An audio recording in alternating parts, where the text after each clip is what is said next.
Salut Téléfoot, je vous reçois chez moi aujourd'hui. Bonjour Edouard, Comment ça va?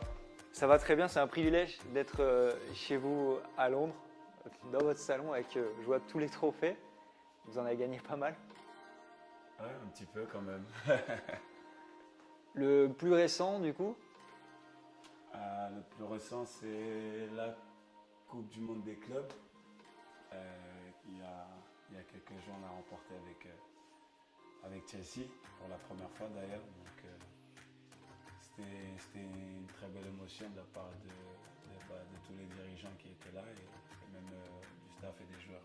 il y a deux beaux trophées, le meilleur gardien du monde, la Ligue des Champions, la CAN, et ça c'est une valeur un peu symbolique, c'est un clin d'œil.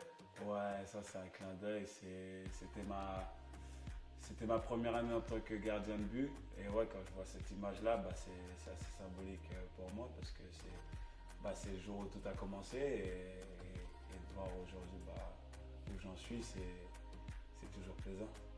On va discuter un peu de ces dernières semaines complètement folles pour vous. Avec plaisir.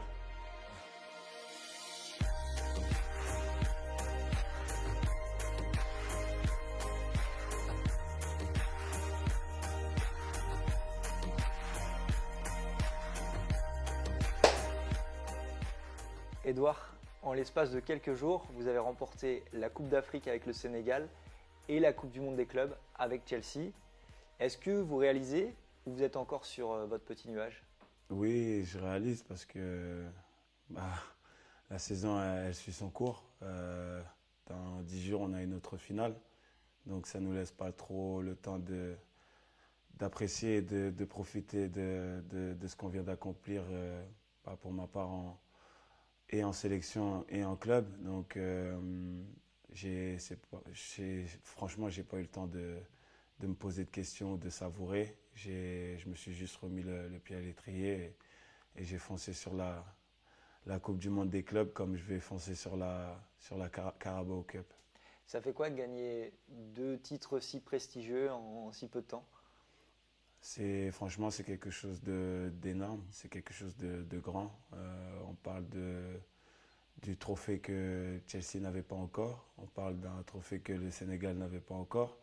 Donc dans les deux cas, c'était une semaine historique et je suis vraiment très fier d'en avoir fait partie. Je pense que tout footballeur veut laisser sa marque dans le football et moi je suis très fier d'avoir laissé ma marque au Sénégal et à Chelsea et j'espère que c'est pas fini. Vous avez quand même déjà remporté la Ligue des Champions, donc au niveau trophée vous avez été servi, mais on a le sentiment que c'est quelque chose de différent, de particulier, la Coupe d'Afrique. Ouais, je ne saurais l'expliquer. Honnêtement, quand je parle avec tous les joueurs de sélection en Afrique, la CAN, c'est vraiment quelque chose à part. C'est vraiment quelque chose qui est attaché au cœur, au pays. C'est vraiment quelque chose qui rend fier vos proches, vos amis. Moi, où j'habite au Havre, j'ai vu des scènes de liesse, des gens qui couraient avec le drapeau du Sénégal dans la rue. C'est des choses qui vous montrent à quel point ça dépasse les limites du continent africain. Donc, d'avoir gagné ça et d'avoir mis notre pays sur le sommet du football africain, c'est vraiment quelque chose d'exceptionnel. C'est quelque chose d'indescriptible et je ne sais pas si il y a un autre trophée à part la Coupe du Monde qui peut vous apporter cette sensation. Pour remporter cette Coupe d'Afrique, il a fallu passer par une séance de tir au but. Alors vous êtes gardien, donc forcément concerné, plus que concerné. Comment vous l'avez vécu? Je pense que déjà on était préparés. L'Égypte venait de faire face déjà à 2 séances de tir au but et ils s'en étaient sortis haut la main. Donc on savait que si on allait au pénalty, ça allait être quelque chose de compliqué. Et je pense aussi que eux attendaient gentiment la séance de penalty. Et c'est quelque chose qu'on a très bien travaillé avec le staff technique. Donc il faut vraiment les féliciter encore. Mais c'est quelque chose où j'étais prêt. C'était quelque chose que j'attendais. Et je savais que je devais aider mon équipe. Des fois, vous avez ce sentiment il y a des choses qui sont écrites. Et moi, j'avais l'impression et depuis le début du tournoi, qu'il allait avoir une séance et qu'il fallait que je sois décisif pour mon pays. Quand vous dites que vous êtes prêt, comment on sait ou comment on est prêt en tant que gardien? On a vu le gardien égyptien avec ses petites notes sur sa bouteille. Vous, qu'est-ce qui vous fait dire en fait que vous étiez prêt? Comme je l'ai dit, le staff technique a très bien fait son travail. Donc, on s'est appuyé sur les deux dernières séances de pénalty de l'Égypte qui nous a donné beaucoup d'indications. Et voilà, après, on a sorti une liste. Et moi, j'avais comme le gardien de l'Égypte, j'avais ma petite bouteille, mais moi, je l'ai mieux cachée.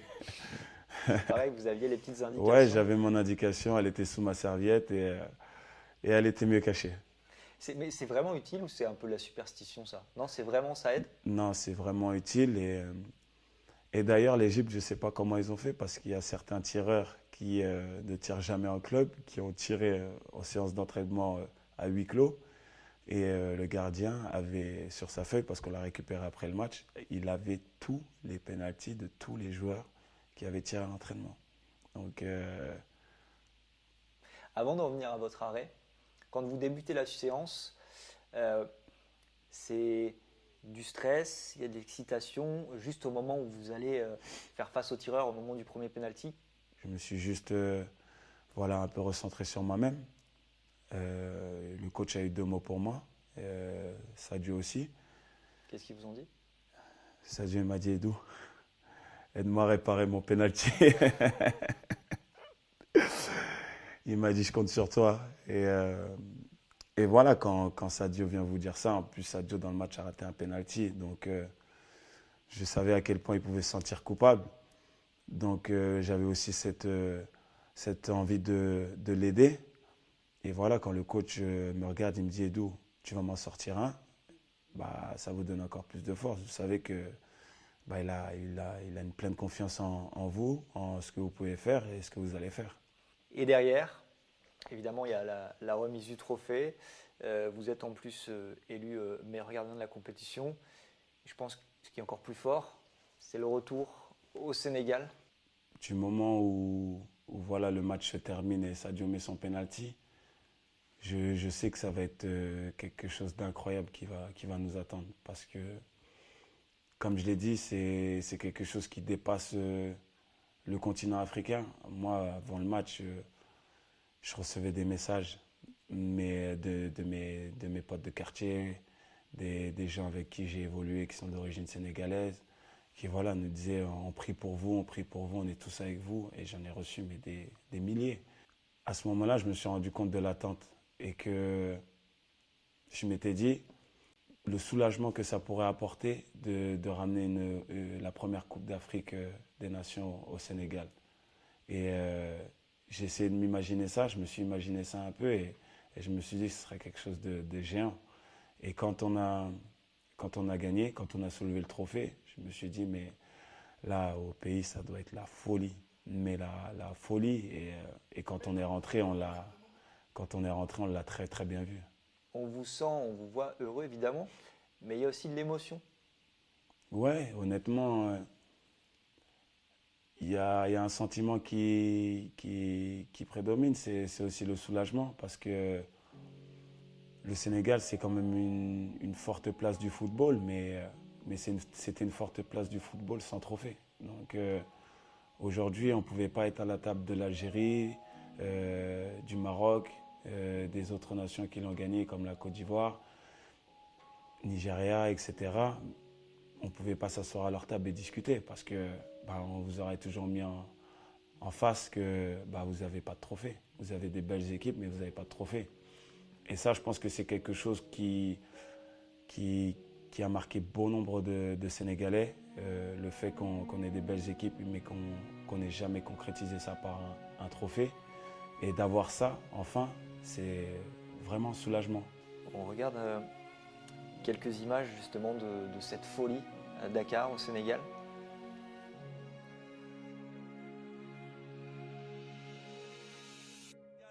Face à Gabaski, les Sénégalais sont champions d'Afrique pour la première fois dans leur histoire.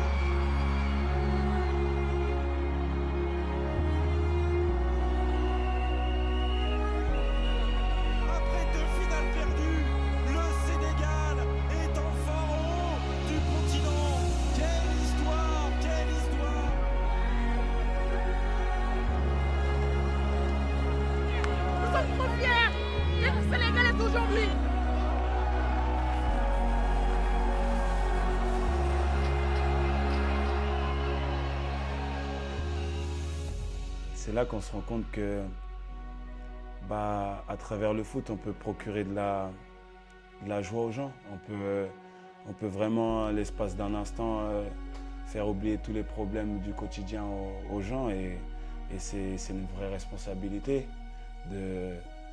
même si on ne gagne pas, mais de tout donner, de vraiment mourir pour le maillot.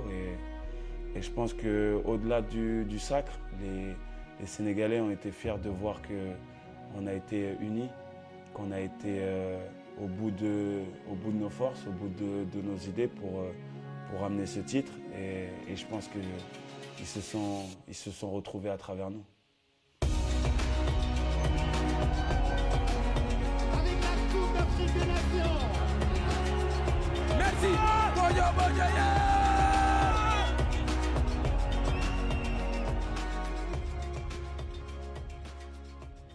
Il y a 4 ans, vous jouiez encore en Ligue 2.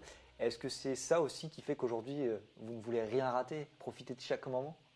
Exactement. Je pense que le fait d'avoir percé sur le tard, d'avoir été en Ligue 2 il y a encore 4 ans, ça me donne cette faim, ça me donne cette envie d'aller chercher tout ce qui est possible sans se reposer sur ses lauriers.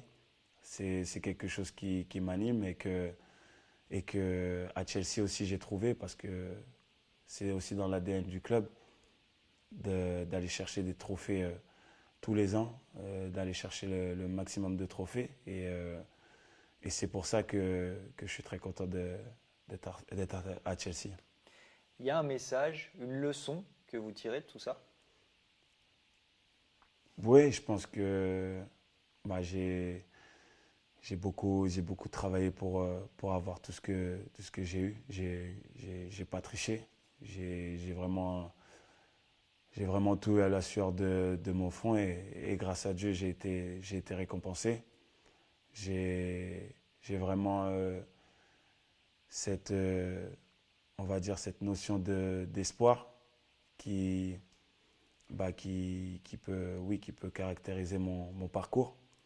Aujourd'hui, quand on voit où je suis et quand on voit où j'étais il y a quelques années, c'est vrai que l'ascension, on peut dire qu'elle est fulgurante, mais elle a été aussi à côté synonyme de sueur, de moments de doute, de moments de peine, mais avec tous les efforts du monde, avec toute la foi qu'on peut avoir en soi, et surtout l'envie de travailler, l'envie de progresser, et qu'on peut arriver à ses fins. C'est un message qui dépasse même le cadre du sport? Oui, bien sûr. Je pense que dans la vie de tous les jours, tout le monde a des échecs, tout le monde a des contretemps dans sa vie, tout le monde a aussi son rythme, parce que celui qui réussit sa vie à 21 ans a peut-être mis moins de temps à celui qui va la réussir à 28 ans, mais les deux parcours seront aussi beaux.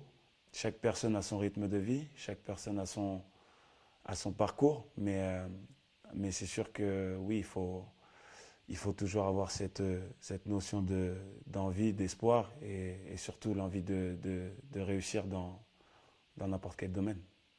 On parlait de la Ligue des Champions, vous êtes tenant du titre, et vous allez affronter Lille en 8e de finale. Quand on est Chelsea, tenant du titre, c'est un bon tirage? Quand on est Chelsea et qu'on tire Lille, c'est pas du tout un bon tirage, honnêtement. De un, parce que Lille a fini premier de sa poule et nous deuxième. Donc ça prouve à quel point leur campagne européenne a été cohérente et de très haut niveau. Pour terminer devant des équipes comme Séville, ça en dit long sur leur compétition. Ensuite, parce que je connais très bien le président, que je vais revoir, et que j'ai vraiment hâte de recroiser. Je connais sa mentalité, je connais tout ce qu'il a fait dans le foot. À Rennes, c'était pareil. On voyait Rennes un peu comme un club qui a du mal à gagner. Il est reparti avec une Coupe de France, et et une troisième place historique qui était synonyme de Ligue des Champions. À Lille, sur les derniers mois, il finit champion de France, qualifié pour les huitièmes de finale de Ligue des Champions. Ils ont un très bon coach, un bel effectif, donc ils sont premiers, ils vont tout faire pour nous battre, qui plus est le tenant du titre. Donc ce sera à nous de bien être prêts, de jouer ce match comme on a joué tous les matchs de Ligue des Champions depuis l'année dernière jusqu'à aujourd'hui, pour espérer la qualification.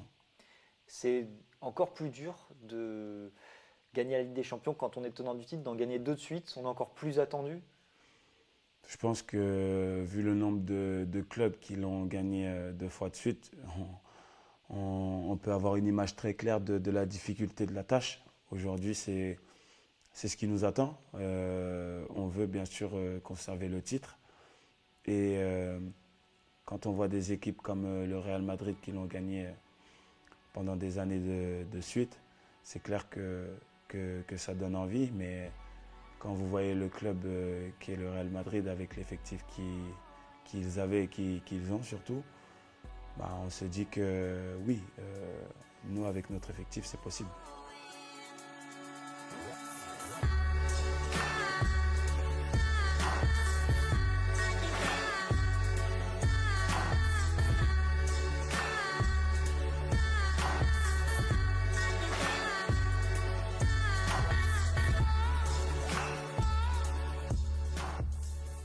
Le mois dernier, encore un trophée, vous avez été élu meilleur gardien du monde lors de la cérémonie FIFA The Best.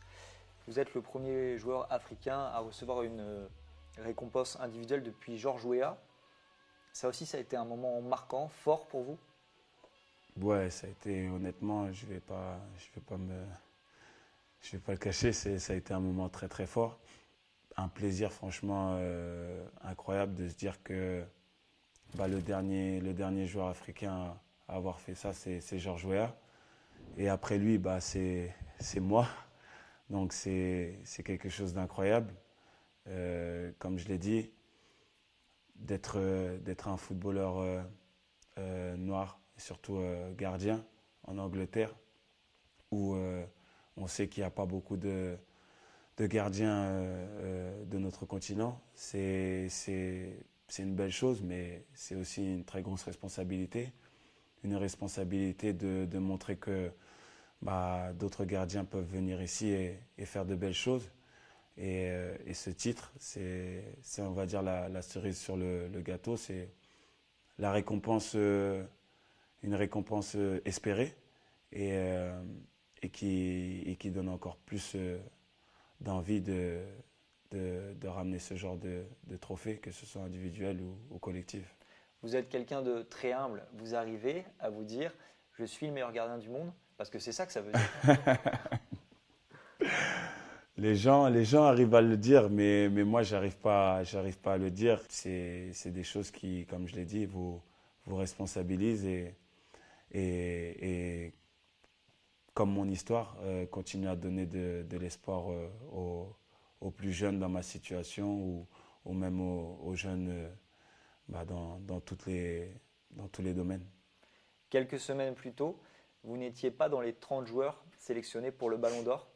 Ça vous a fait mal? Mal, je dirais plus incompréhension. Je dirais plus que voilà, on a essayé de comprendre le pourquoi du comment. On a écouté les différentes explications. On pourra toujours en débattre, mais il n'empêche que, comme j'ai déjà dit, c'est les votes des journalistes. Il faut les respecter et il faut continuer à avancer. Et je pense que la meilleure des réponses, ça a été de garder le cap sur le terrain, de continuer à montrer que peut-être mon nom méritait d'être dans les 30. Et je pense que le FIFA The Best et les différentes distinctions que j'ai pu avoir, que ce soit individuelles ou collectives au cours des dernières semaines, sont les meilleures réponses. et être un joueur africain, peut-être que ça vous a desservi, vous le dites ça? Je pense que d'être africain, ça m'a desservi parce que je n'ai pas eu de compétition internationale. Et je pense qu'aujourd'hui, ce qui a fait la différence dans justement ce trophée Ballon d'Or, c'est que j'ai été, oui, couronné d'une belle saison, mais à titre international, je n'avais rien. À qui la faute, je ne sais pas, mais c'est quelque chose qu'il faut revoir. Je pense que ça va être, et ça a été revu, puisque la prochaine Coupe d'Afrique a lieu en 2023 en Côte d'Ivoire. Donc on sera jugé à la même période que les Européens et que les Sud-Américains, et qu'on sera tous sur le même piédestal pour le moment du vote. Quand on a été élu meilleur gardien du monde, qu'on a remporté la Ligue des Champions, la Coupe du Monde des clubs, la Coupe d'Afrique, on rêve de quoi? On rêve de gagner le match du week-end. On rêve de continuer à rendre fiers les gens autour de soi. On continue à avoir cette responsabilité de toujours donner le meilleur de soi-même, de répondre présent pour votre club, pour votre sélection, et voilà, continuer à faire rêver tous ces jeunes qui nous suivent, qui me suivent, et les continuer à les faire rêver, c'est le plus important. Très honnêtement, il n'y a pas de lassitude, on ne se dit pas, ça y est, j'ai fini le jeu? Fini le jeu. Non, honnêtement, je suis vraiment très loin de cet état d'esprit. Je parlais avec ma mère la dernière fois. Elle, je pense qu'elle est plus dans cet état d'esprit. Ouais. Elle se dit, c'est bon, on a gagné la CAN, c'est fini. Mais je lui ai dit non, la semaine d'après, il y a encore un trophée, donc il faut le gagner. On l'a gagné. Je lui ai dit que dans 10 jours, il y avait encore un autre trophée, il faut aller le gagner. J'espère qu'on le fera, mais c'est toujours avoir cette mentalité. Comme je l'ai dit, quand vous commencez à gagner, vous voyez l'émotion que ça procure aux gens et la fierté que ça vous ramène. Vous n'avez qu'une envie, c'est de continuer à gagner. Pour conclure, juste en quelques mots, de quoi êtes-vous le plus fier aujourd'hui? Aujourd'hui, ce qui me permet de me dire que je suis fier, c'est de voir toute ma famille heureuse, de voir que je rends fier les miens. Je peux voir aussi que mes enfants commencent à comprendre ce qui se passe. Donc, je leur apporte aussi beaucoup de joie quand ils sont avec leurs copains ou quand ils sont avec leurs cousins. Quand je suis dans mon quartier, je vois la joie et la fierté que je ramène à tout mon quartier, à toute ma ville qui est Le Havre. C'est ces choses-là qui me rendent fier. De savoir qu'autour de moi, j'ai ramené de la joie et que les gens sont fiers de moi. Merci beaucoup, Edouard. Merci à toi.